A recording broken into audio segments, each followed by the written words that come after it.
Hello guys, my name is Ezine and I have polycystic ovarian syndrome. So if you don't know what this is, it is regularly known as PCOS, and it is a condition in women of childbearing age mostly, where you don't ovulate as often as you should.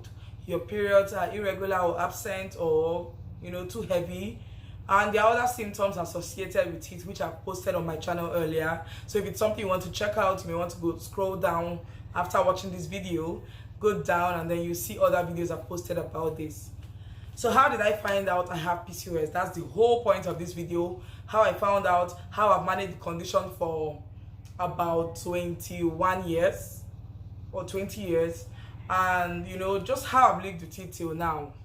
If you're interested in all of this, if you're interested in knowing all of this, or you were diagnosed with PCOS and your world is falling apart because you think there's no hope, this is the right place for you. You're welcome. Thank you for stopping by, and let's get right into this video.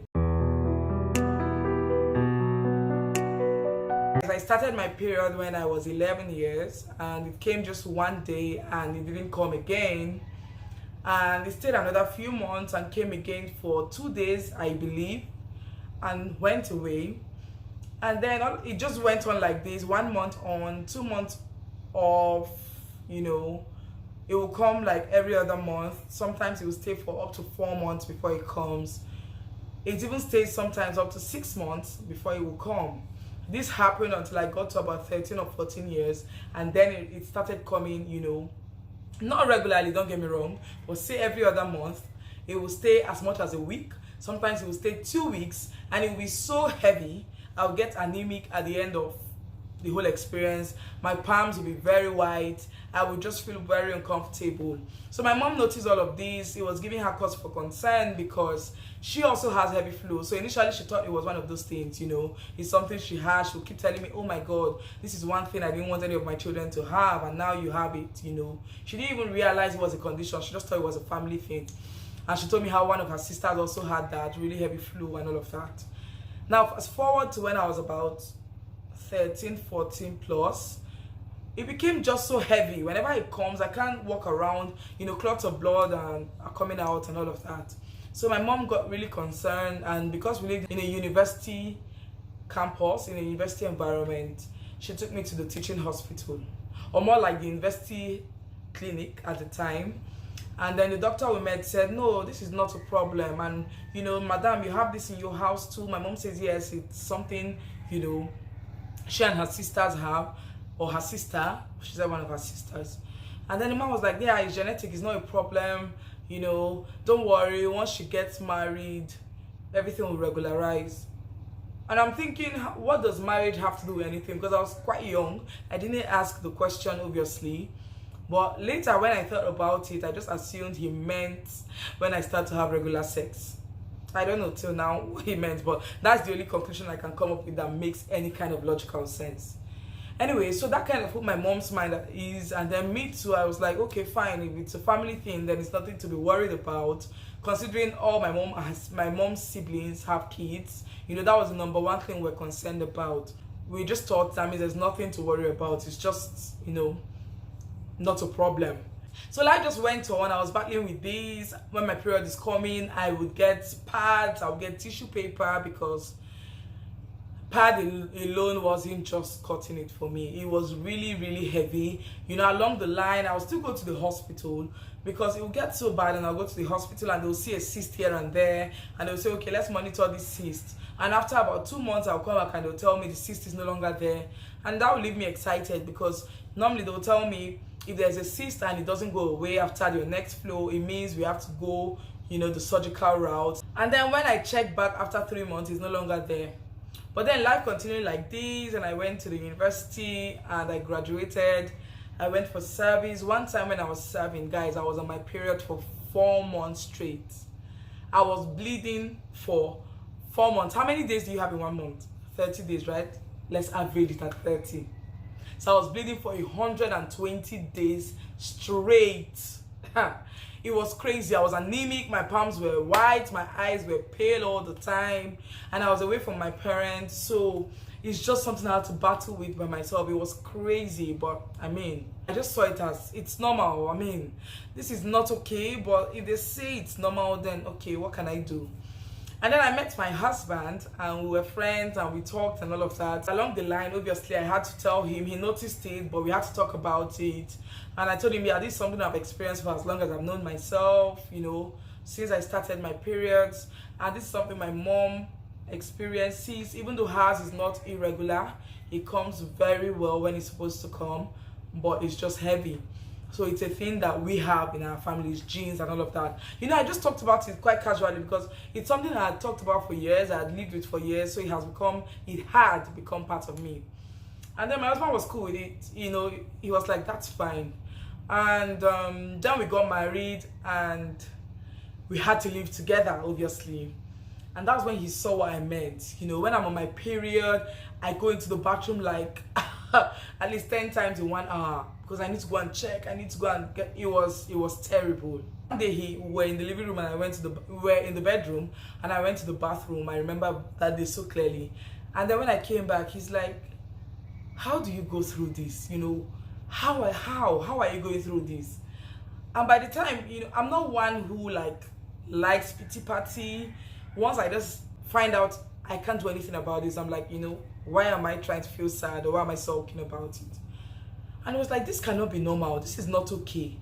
You know, as he was talking, he brings out his phone but I'm still lamenting. I'm like, what will I do? He just keeps typing. And then I thought, okay, he's moving on or something. And then he's like, wait, it's like you have PCOS. And I'm like, what the hell is PCOS? And he goes, yeah, PCOS, PCOS. And he's like, come and see. And then he shows me his phone, goes through it, he reads all the symptoms. And it was like he was describing me. I think he read out about 6 or 7 symptoms. He was just describing what I was going through. And I'm like, wait, hold up, let me take a look. And then we started reading together, we're opening pages, we're researching about it. And in that moment, I didn't realize that some kind of burden I had for over 11 years at the time was lifted off of me. Like when you've lived with a burden so much that it becomes a part of you, in that moment, clarity just happened. And I was asking myself, how are you so naive that you went through school and you didn't bother to Google your symptoms one day? Like, when I think back about it now, I'm like, how? Me?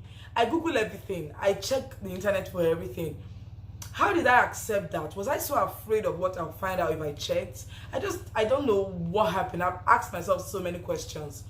But thing is, we found out, and then we now found out, I think we're 2 months into our marriage when we found out that one of the major effects of PCOS is infertility, you know, and then went on to read about the type 2 diabetes. We read about a lot of things. But then we saw that, you know, with help, you can have a child. So we just thought, okay, with help, you can have a child. It's not a big deal. But we're not, you know, panicking about that. And then we decided, okay, that means I have to see a doctor, get a proper diagnosis, face this thing head on. That's how my journey to trying to find out, you know, what PCOS is about started. I went to the hospital. This time I went to the bigger teaching hospital. I told my doctor, this is what I have. I didn't take any chances this time because I didn't want to go and just leave it, you know, open and they'll tell me, don't worry, nothing is wrong with you and all of that. So I went to the doctor this time and I told the doctor, I think I have this. I want to check and be sure of what I'm thinking. And then doctor goes, oh, what are your symptoms? And I tell him, and he's like, then there's someone you need to see. So he goes, calls another consultant who is a female and, you know, leaves me with her. And then we began to talk and it turned out she was doing a research on PCOS. And she then told me all the tests I had to run just so we can confirm, hormonal profiling, all of that, HSG test, guys.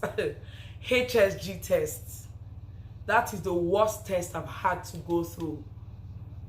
If you don't know what HSG test is, I don't know if this is the video for me to explain what that is. Basically, it's a test to confirm if your fallopian tubes are still functional.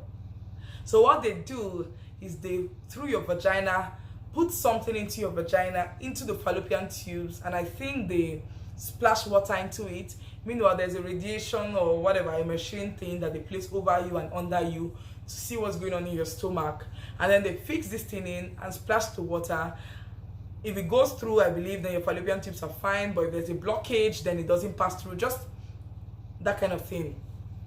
It is freaking painful. It's so uncomfortable. It's so dehumanizing. I've never felt as bad as I felt doing that test. For me, it wasn't even as much the physical pain as it was the emotional and mental pain. But let's not talk about that now. Like I said, video for another day. So she sent me for all of these tests and I did all of these, and she goes, yeah, when the results came out after about 2 weeks, she just goes, yeah, you have PCOS. You do have PCOS. She says you have to facilitate fertility. So if you want to get pregnant, chances are you may not get pregnant, you know, randomly. You need to be intentional about it. We will need to take you through the process of treatment for you to get pregnant. And that's how that whole thing started for me. My fertility journey started. Now I'm going to be talking about my fertility journey, how I got pregnant with PCOS, in another video. So if you're interested in that, just, you know, keep watching this channel, subscribe to my channel. It's going to be the next video you see on this channel after this one. So please subscribe, like this video, share with people who you think will want to see this, and share with me as well your PCOS journey, your infertility journey, if you've been going through any of such. And if you have any symptoms you think is PCOS related, please share it down in the comment section. Let's talk about it. I'm here for the interaction. And guys, thank you for all the love on my previous videos. I can't stop saying that because it's been overwhelming and I'm so grateful for it. And as usual, I would say I don't take it for granted. I don't take the love for granted. Subscribe to my channel like I said, and I'll see you in my next video. Bye.